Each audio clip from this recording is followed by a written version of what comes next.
আপনি অনুসরণ কাকে করবেন?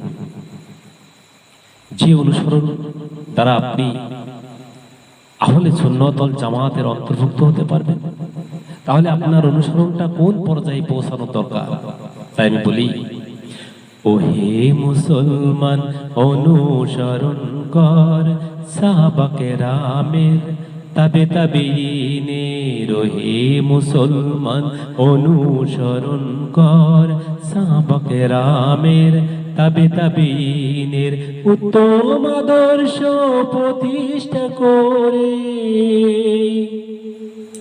উত্তম আদর্শ প্রতিষ্ঠা করে হয়েছে যে অমর।